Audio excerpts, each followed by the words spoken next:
I am going to give you some information about weeks 8. Weeks 5 through 8. This is just a quick video to explain some of the assignments. I hope this helps you. So let's go ahead and go to the syllabus. Always go to the syllabus to figure out what's going on. I'm also going to upload, as I mentioned previously, announcements that explain the assignments as well, but really your best bet is to go through the syllabus.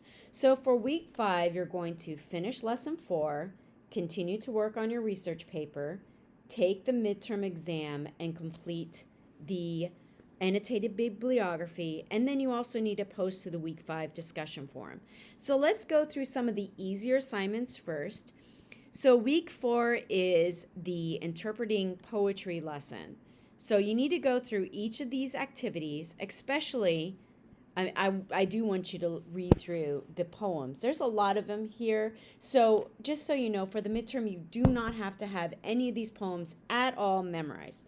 None of the questions will ask you about the poems, okay? But the questions will ask you about the glossary terms, so you really do need to go through these glossary terms, all right? You really need to know them, get a very good feel for them, because the midterm will ask you about these glossary terms. But we'll go back to that in a second. So let's go to the discussion forum. So we will be completing the week 5 discussion. And so basically, you're going to have to choose a poem and discuss how simile or metaphor is used in that poem. As always, you will have to create an initial post and a response. Okay? Let's go back to the lessons. Actually, let's go back to the syllabus. All right, so you've completed the week 5 discussion forum. You've completed lesson 4. Now it's time to continue working on your research paper. So let's go back to the lesson. The way you find out about your research paper, again, is to go through the research paper assignments. And this week, you're going to be working on your annotations. What are annotations? Well, annotations are just a brief summary of the work that you found.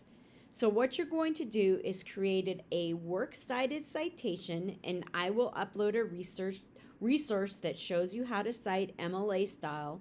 And then I want you to take a glance at this.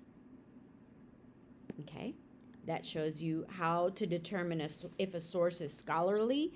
Briefly, a source is scholarly if it's written by an expert and checked for accuracy by other experts. Scholarly sources are not eNotes, SparkNotes, or any of those, okay? Now, locating these scholarly sources, I will allow you to go to Google Scholar, and I will allow you to use some of the sources there. So let's enter in Heart of Darkness, Racism, PDF. The reason why you want to put PDF in there is because you are more likely to get the scholarly sources. The only problem with using Google Scholar is, let's say we'll pull up this first one. Yeah, you got some great information right here, but the problem is, when you use Google Scholar, you often only have part of the resource. You don't have the entire resource. Your best bet, and as you probably know, is to go to Central Texas College. My advice is to log in. You need to have your login ID. So it begins with a C and it's a set of numbers. And then you need to have your password, and your password is in lowercase, first name, last name, initials, and then your month, day, and last 2 digits of your year of birth. But if you have a problem accessing the library, you're going to need to call them and figure out what's going on, all right? Because you really do need to have access to it would help if you had access to the library, because that gives you a great set of research options, more so than when you use Google Scholar. And I'm going to tell you right now, your best bet for research is EBSCO Literary Reference Center.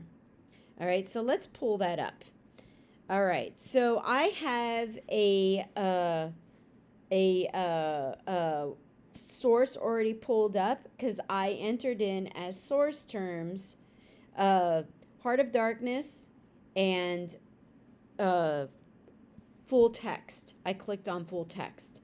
So, and let me see if I can, it may not work, but I'm going to go ahead and try to pull up EBSCO again.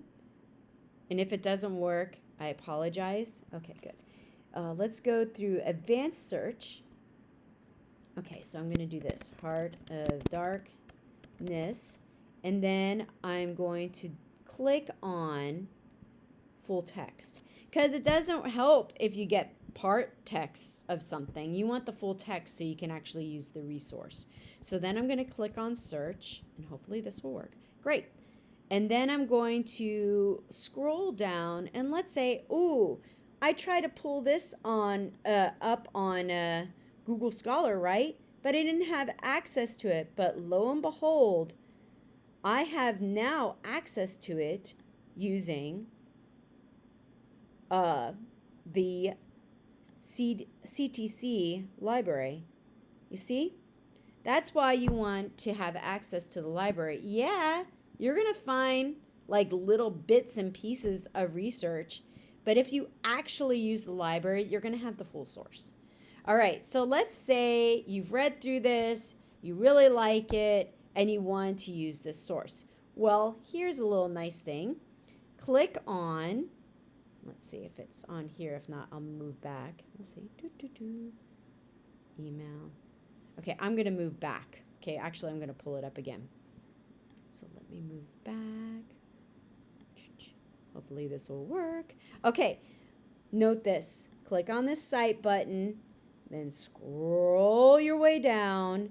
Use this as your citation, cut and paste it, and then I'm going to pull up Word. So let's see. I've read the source, so now I'm going to create a little annotation for it. Okay, I'm just going to do this hanging indent. Don't worry if you don't know how to do that. Okay, so now I am going to give you a 2-sentence summary. Thank you. I have completed this annotation. Okay, I just need a 2-sentence summary. Okay, you save that, then you go back, and then you go to the research paper, and you just turn in. You just need 3 sources. I am not going to heavily grade these. I am going to give you a pass if you completed it and you have 3 peer-reviewed annotations, and give you some feedback on your sources and let you know if you're in the right direction. Or I will not give you credit because you just uploaded summary sites to me.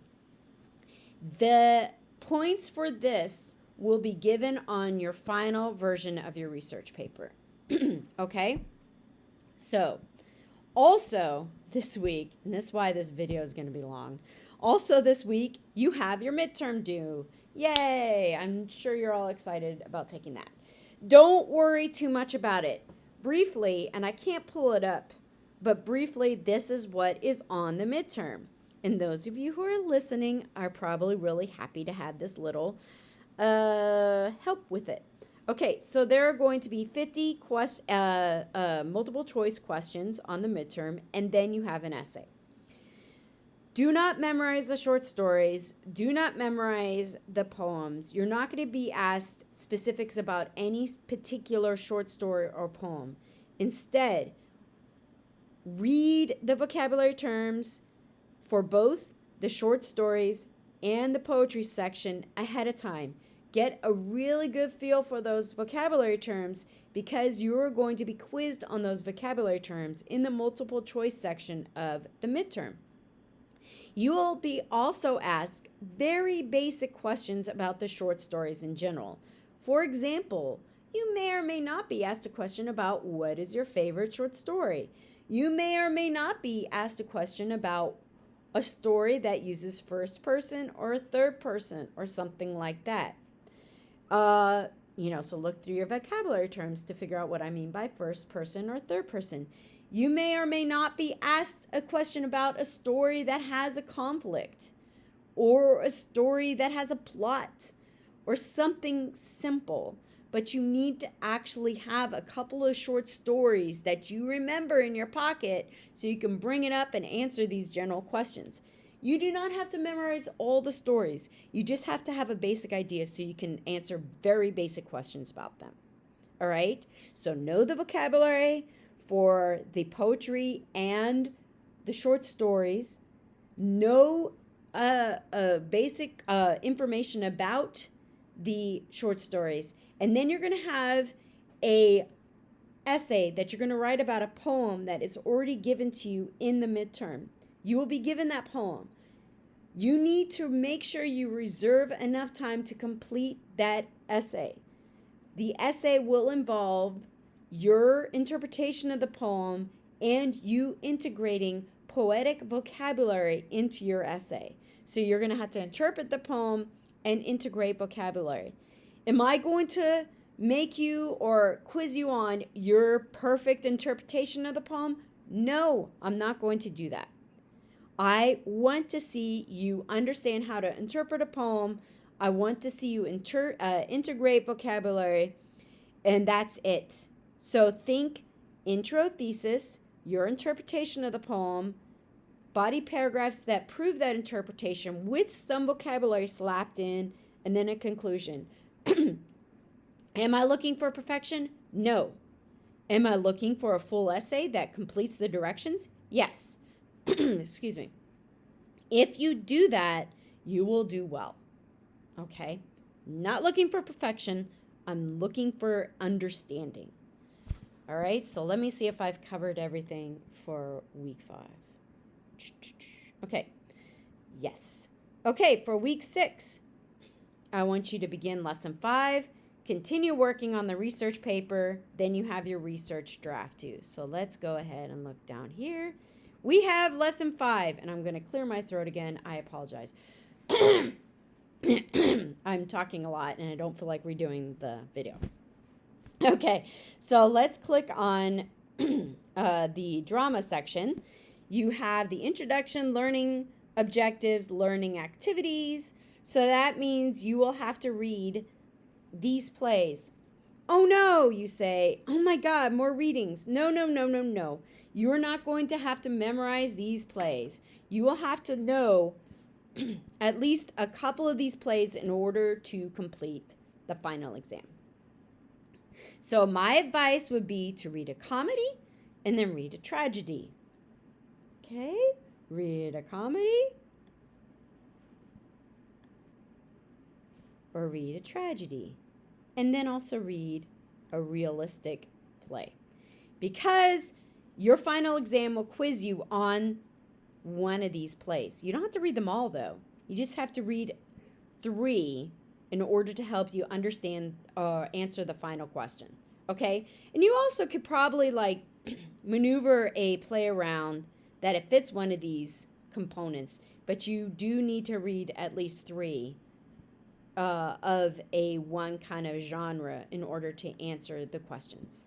All right. Obviously, you're going to want to go through the drama terms, but luckily, let's pull them up. There aren't as many. Well, it looks like there's a lot here. So, but you have to know the drama terms also. All right. So let's go back to the syllabus. You are completing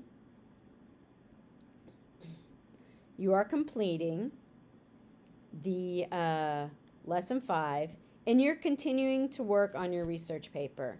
So now you have your research done, you have your annotations done, you have feedback from me, hopefully, about your thesis statement and your outline, and that helps you maneuver in the right direction. And now you need to write a draft, okay? Am I expecting a completed draft? No. It is a draft. I recognize it's a draft. I'm not expecting perfection, but I do want to read your draft before you hand in your final research paper so I can help you. All right? I mean, this is a self-paced class, so if you hand it in the week that everything is due, that's fine too, but you won't get any feedback from me whatsoever, which does not help you at all. I already explained the assigned readings. I'm going to show you where to upload the draft. So go to lessons, go back to research paper, scroll down, and you will see where you need to upload the draft. Okay? So let's go back to the syllabus. We're going to go back to week 6. Note that you also have to post to the week 6 discussion board. So let's go back to the discussion board. We're going to locate the week 6 discussion. Okay, and you need to discuss one of the realistic plays. You know, which one is most realistic? Well, it's kind of obvious because you go back to lessons. You click on interpreting drama, and then you click on learning activities, and lo and behold, okay, kind of obvious. Anyway, so read A Doll's House, basically. All right, so then that's what you have due for week 6. So let's go back to week 6. That's what you have due for week 6. Week 7, oh no, it's the research paper, the big old research paper. And yes, I do realize it's a long paper, believe me, because I grade them. So let's go back to lessons. I feel your pain, because remember, you had to complete the research paper, but I have to grade the research papers, and I know they're super long. All right, so to make sure you have all the guidelines due, click on research guidelines. Yes, 7 to 10 pages, I know is long, but you have to do it. 7 to 8 sources. All right, it's a lot of sources, it's a lot of pages, but let me give you some hints here. Make sure you integrate heavily the 3 sources that you have put up in your annotations, because you've already read through them in order to complete the research paper. Those are the ones you're going to want to use most heavily.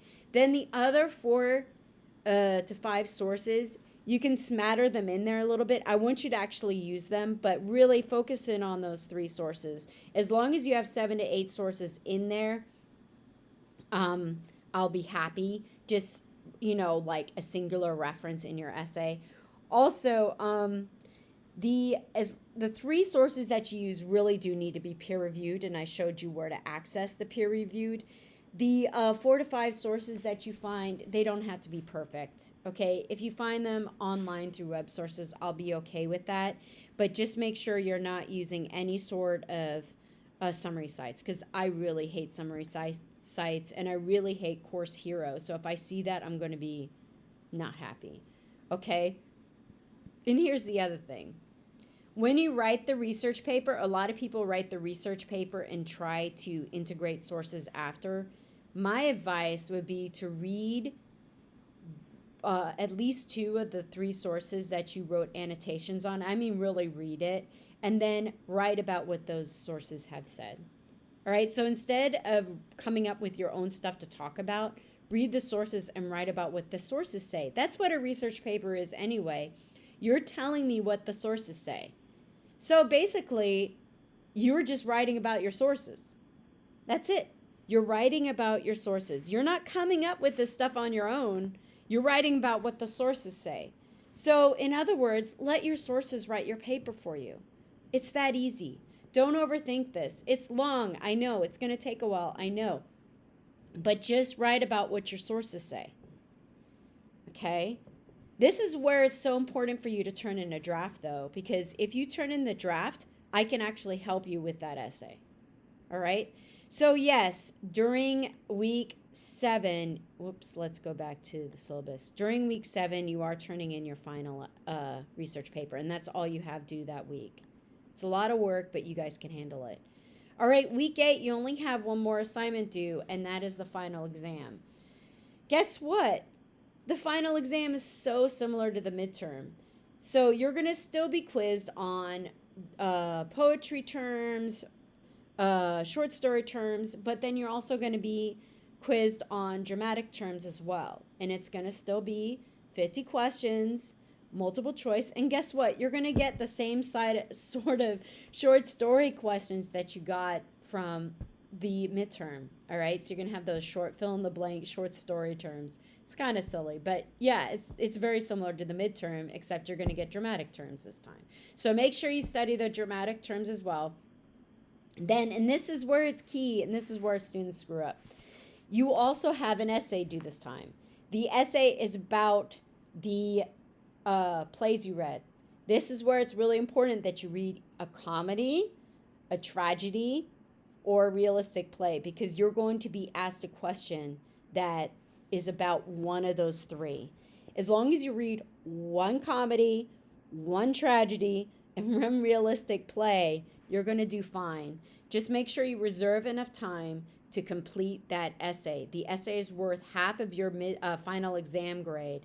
So it is honestly better for you to spend a little more time on that portion and then go through the multiple choice questions. And if you study ahead of time, really, it shouldn't be that hard. But the problem is students do not study ahead of time, and that's where they screw up. Okay, so I think I've covered everything. I do realize that the issue with this course is that it skips around with these lessons. There's nothing I can do about that because that's the way the course is set up. Feel free to ask me any questions through messages, but please do not say, I don't understand the midterm. Can you explain it to me? Obviously, if you have watched this entire video, you won't do that, but just don't ask me general questions. If you could be specific, that would be super helpful. Anyway, I hope you do well. I am rooting for you. And I'm obviously on that line every day, so just let me know if you have any questions or concerns. Have a great time during the last 4 weeks of class, and I'll be talking to you.